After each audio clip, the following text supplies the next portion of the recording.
Halo Sobat Dongeng sebelum tidur. Kali ini admin akan mengisahkan tentang perjalanan anak manusia yang kita panggil saja, Dede.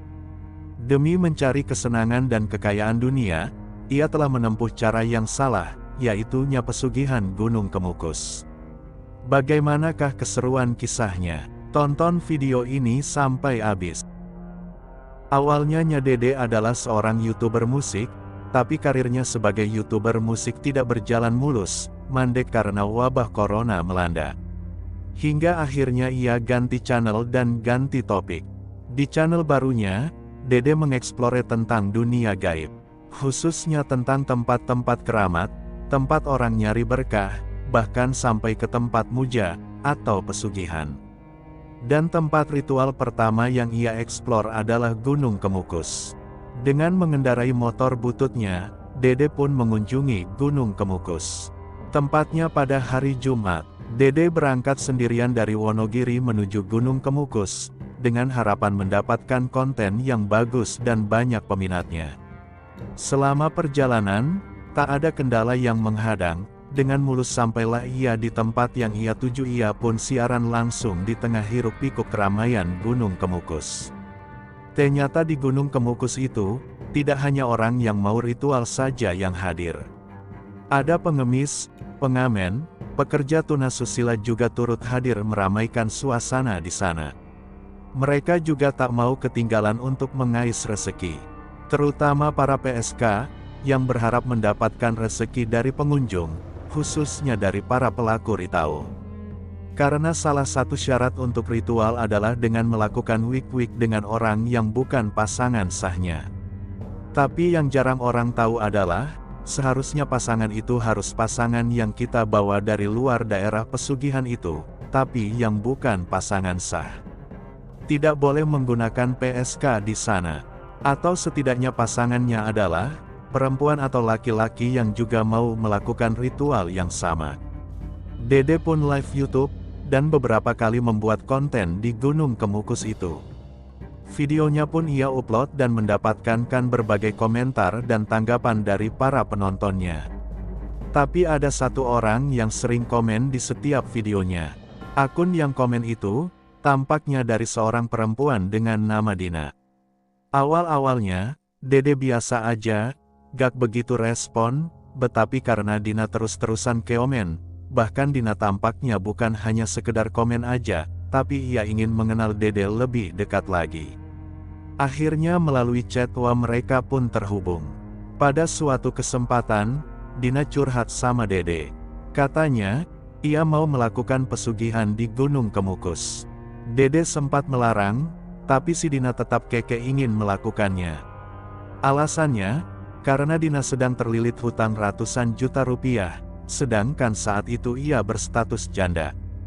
Berbagai kesulitan hidup harus dihadapi, sejak ia ditinggal sang suami. Sampai-sampai ia harus meninggalkan rumah, pergi sembunyi dari kejaran para debt collector. Kian hari pembicaraan mereka makin intens. Dina ingin melakukan ritual pesugihan, tapi ia belum tahu tata caranya, dan ia ragu untuk mencari pasangan di sana. Takutnya nanti dapat calo, atau pria hiding belang yang berkedok pencari pesugihan demi mendapatkan kenikmatan terlarang dengan gratis.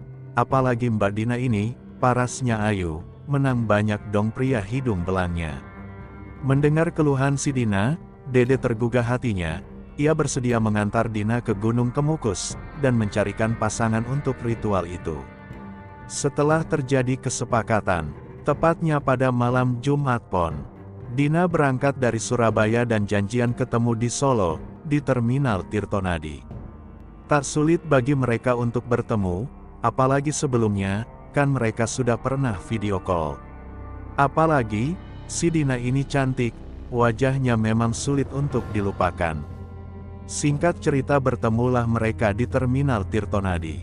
Dengan berboncengan motor Dede, mereka melanjutkan perjalanan ke Gunung Kemukus. Sesampainya di sana, mereka sempat nanya kepada pemilik warung di sana. "Mabek, kalau mau ritual di sini harus berhubungan wik-wik ya?" tanya Dede pada pemilik warung. "Iya, Mas, kita harus berhubungan dengan seseorang yang bukan istri atau suami kita. Di saat itu, pikiran Dede mulai berubah. Dari pertama niat mau ngantar, jadinya sekarang ia malah mau ikut pesugihan. Kan pasangan udah ada, ceweknya juga cantik. Terlebih lagi, kegiatannya sehari-hari sebagai tukang ojek tak mencukupi kebutuhan hidupnya, dan channelnya belum ada penghasilan. Akhirnya mereka pun sepakat untuk bersama melakukan pesugihan. Segala bentuk sesajen pun mereka beli dengan patungan. Tak lupa juga mereka beli bunga buat mandi dan persembahan nanti. Bahkan si penjual bunga juga menyediakan obat kuat pria. Ya sekalian aja mereka beli. Merdeka pun segera memulai ritualnya. Ritual pertama adalah masing-masing mandi di sendang Ontrowulan. Mandi kembang diawali dengan pembacaan mantra yang dibimbing oleh Kuncen sedang Ontrowulan. Dilanjutkan dengan ritual di punden Ontrowulan, dan tak lupa mereka memberikan sedikit uang jasa kepada Kuncen yang telah membimbing mereka. Di punden Introwulan, Dede dan Dina, sambil berpegangan tangan mereka berdoa. Di sini Dina doanya mungkin cuma pengen kaya raya aja, terlepas dari lilitan hutan, tapi lain halnya dengan Dede. Selain minta kaya, ia juga pengen Mbak Dina ini jadi istrinya. Mereka pun khusyuk dengan doa masing-masing. Perlahan tapi pasti, gairah-gairah terlarang mereka pun mulai bangkit. Setelah berdoa, mereka keluar dari punden, tak lupa mereka memberikan sedikit uang terima kasih di kotak yang telah disediakan. Mereka melanjutkan ritual, menuju makam Pangeran Samudro. Jaraknya kira-kira 15 menit berjalan kaki dari punden Pangeran Samudro. Selama dalam perjalanan, mereka sering diganggu oleh beberapa orang yang ngajak tukar pasangan. Tentu saja Dede nolak, dan Dina sendiri juga gak mau tukar pasangan. Di makam Pangeran Samudro mereka disambut Kuncen. Setelah diberi pengarahan oleh Kuncen, mereka pun berdoa, yang ditujukan kepada Ibu Ontrowulan dan Pangeran Samudro. Setelah selesai ritual di makam Pangeran Samudro, mereka turun dan memesan kamar dengan harga 100.000. Kamar yang mereka pesan itu kondisi seadanya, terbuat dari dinding asbes. Sebelum wik-wik, Dede menyempatkan diri keluar sebentar buat nyari minuman. Untuk pelepas dahaga setelah pertempuran, ia jalan-jalan di sekitar penginapan itu. Bahkan ia sempat juga melihat pasangan-pasangan yang ritual wik-wik di semak-semak atau di bawah pohon beringin. Ia tak mau mengganggu pasangan itu, malah timbul keinginan untuk segera pulang ke kamarnya. Tapi betapa terkejutnya Dede, ketika sampai di kamarnya, Dina langsung menyambutnya dan ngomong, "Terima kasih Mas, kamu hebat, saya sangat puas Mas." Si Dede jadi bingung, puas apanya? Kan dia belum ngapa-ngapain. Di sini perasaan Dede jadi gak enak dan mulai curiga.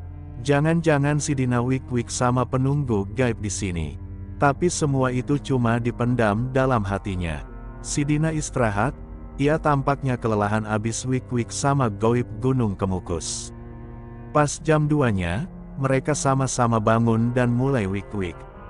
Suasana yang dingin menjadi hangat. Dengan desahan terlarang, obat kuat yang tadi dibelinya ternyata berfungsi dengan baik. Neng Dina sampai kewalahan menghadapi gempuran rudal Dede. Mereka bermandikan keringat di malam yang penuh gairah itu. Paginya mereka pun pulang. Dalam perjalanan Neng Dina sempat bertanya-tanya, "Kok kamu pertama main tadi kok dahsyat banget, Mas?" "Iya, mungkin itu reaksi obatnya," jawab Dede, "asal aja." Dalam hati Dede makin yakin, bahwa yang wik-wik pertama kalinya dengan Mbak Dina adalah goib penunggu Gunung Kemukus itu. Sesuai petunjuk Kuncen, bahwa mereka harus mengulang ritual itu sampai 7 kali. Pasar ritual yang keduanya, Dede sengaja ngirim duit sama Mbak Dina, agar bisa mempersiapkan bekal. Karena kalau harus beli di lokasi ritual, itu harganya bisa berkali lipat, serba mahal. Seperti perjalanan sebelumnya, janjian di Terminal Tirtonadi, dan lanjut ke Gunung Kemukus. Ritual yang mereka jalani pun sama seperti sebelumnya. Setelah beli bunga, Tak lupa juga beli obat kuat. Dan lanjut ke ritualnya. Sampai pada ritual wik-wik, yang memang paling ditunggu sama Dede. Ia mau memastikan, apakah si genderuwo itu bakalan datang lagi atau tidak, dan juga biar ia tahu dan yakin, siapa sebenarnya yang telah wik-wik sama Dina pada ritual pertama. Mereka pesan kamar yang sama, mereka pun masuk kamar dan bersiap untuk wik-wik. Tapi beberapa saat kemudian Dede izin keluar. Alasannya ia mau beli minuman dulu, tapi sebenarnya ia cuma keluar aja, dan ia ngintip ke kamar yang tadi mereka sewa. Niatnya mau mergoki goib Gunung Kemukus yang kemarin mempecundanginya. Tak berapa lama, dari lubang kunci, Dede mulai melihat sosok hitam, tinggi besar dan berbulu, mulai menjelma. Sosok itu mulai mendekati Dina, dan mereka pun terlibat adegan panas, tepat di depan mata Dede. Dalam pandangan Dina, sosok itu pastinya terlihat seperti Dede, sehingga ia tak menolak ketika sosok itu menggerayanginya. Hampir 1 jam, Dina wik-wikan dengan sosok genderuwo itu. Dede hanya bisa mengusap dada, tak tahu harus berbuat apa. Berbagai macam pikiran berkecamuk dalam dadanya. Setelah 1 jaman, tiba-tiba pintu kamar terbuka dengan sendirinya. Di dalam terlihat Dina tanpa sehelai benang pun. Ia tampak agak linglung, setengah sadar. Dede jadi serba salah, rasa benci, marah, cemburu, campur aduk di dadanya. Dede pun mendekati Dina. Mereka terlibat obrolan santai. Mbak Dina tak henti-hentinya memuji keperkasaan Dede. Ia merasa sangat puas, dan berterima kasih kepada Dede karena telah membantunya sampai sejauh ini. Oh ya, Mas, apa benar ucapanmu tadi? Kalau ritual ini akan berhasil setelah 3 kali. Dede terkejut dengan omongan Dina, karena seharusnya ritual itu diulang sampai 7 kali. Dan lagi Dede tidak pernah ngomong seperti itu. Kuat dugaan Dede kalau yang ngomong seperti itu adalah sosok genderuwo yang tadi wik-wik sama Dina. Dede manggut-manggut aja. Setelah ritual yang ketiga kita akan sukses dan kaya raya loh Mas, kata Dina. Kamu yakin, Dek? Balas Dede. Yakin Mas, nanti kalau udah kaya raya kita biasa nikah Mas, tambah Dina. Tapi kita nikah siri aja ya, karena saya udah punya istri, jawab Dede. Dina setuju aja dengan usulan Dede itu. Lalu mereka pun baring santai, ngobrol, dan sekitar jam 2, Dede pun main kuda-kudaan dengan Dina. Tak terasa pagi pun datang, mereka pun pulang. Setelah ritual yang kedua itu, usaha Dina mulai ada kemajuan. Ekonominya mulai membaik. Tapi Dina dan Dede tetap sepakat untuk menyelesaikan ritual sampai selesai, setidaknya sampai 3 kali. Tak lama berselang, malam Jumat berikutnya, mereka pun melaksanakan ritual yang ketiga. Di sini ada terjadi sedikit keanehan, yang mana sewaktu berdoa dimakan Pangeran Samudro. Dede merasa ada yang mencoba mendorongnya agar menjauh dari Dina. Dede memeriksa ke sekitar, tapi tak ada siapa-siapa yang mengganggu mereka. Walaupun di sana rame, tapi masing-masing asik dengan kegiatan masing-masing. Di sini Dede yakin, bahwa yang mengganggunya adalah genderuwo yang beberapa malam kemarin telah wik-wik dengan Dina. Tampaknya si genderuwo cemburu sama Dede. Setelah berdoa, mereka pun kembali ke kamar. Kali ini Dede gak mau kecolongan lagi. Ia gak keluar seperti biasanya, tapi langsung ngajak Dina wik-wik. Dina sempat nanya, "Gak beli minuman dulu Mas, nanti kehausan loh," kata Dina dengan senyuman menggoda.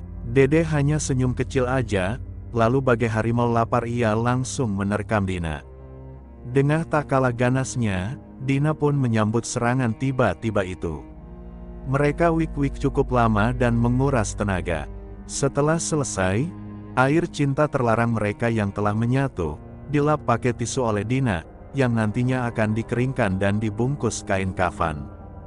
Dede keheranan dengan kelakuan Dina. "Itu buat apaan Din?" tanya Dede. "Loh, kan Mas sendiri kemarin ngajarin saya untuk melakukan ini. Katanya buat dijadiin jimat."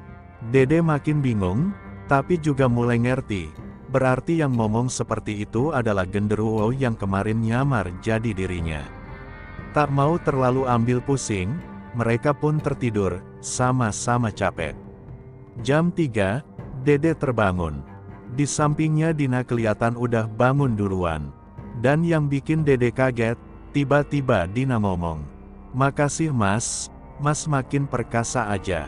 Loh, Dede keheranan, padahal tadi dia kan tidur. Pasti nih, waktu dia tidur, si genderuwo itu menggerayangi Dina. Tapi semua prasangka itu hanya disimpan di dalam hatinya. Ketika pagi datang, mereka pun pulang. Hari-hari berikutnya, perekonomian Dina makin membaik tapi diiringi juga dengan beberapa kejadian aneh. Pernah suatu ketika, Dede janjian mau ke Surabaya menemui Dina, tapi karena suatu alasan, Dede gak bisa menepati janjinya. Tapi yang anehnya, beberapa hari kemudian dari obrolan dengan Dina, menurut Dina, dia datang pada malam Jumat itu. "Fix, ini pasti genderuwo itu yang datang," ucap Dede dalam hatinya. Hingga pada suatu hari, si Dina kecelakaan. Walaupun itu sebuah kecelakaan, tapi merupakan sebuah keberuntungan bagi Dina dan musibah bagi Dede. Yang mana, laki-laki yang nabrak Dina itu ternyata seorang duda pengusaha. Dia mau tanggung jawab terhadap semua pengobatan Dina sampai pulih seperti sedia kala, bahkan biaya sekolah anak Dina juga dipenuhi oleh pengusaha tersebut.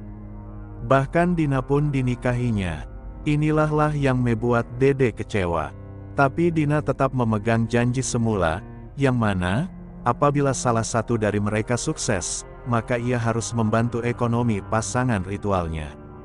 Bahkan, Dede sampai dikasih modal usaha oleh Dina. Tapi ironinya, uang pemberian Dina habis ludes. Seakan uang itu gak ada keberkahannya. Bawaan Dede mau judi dan judi lagi. Sampai tak tersisa sepeser pun. Sedangkan Dina makin sukses, ekonominya makin meningkat pesat. Dan sosok genderuwo penunggu Gunung Kemukus itu tetap menemui Dina dalam rupa Dede. Sampai saat ini kejadian itu terus berlanjut. Like, komen, subscribe video ini jika kalian suka. Sampai jumpa lagi di video selanjutnya.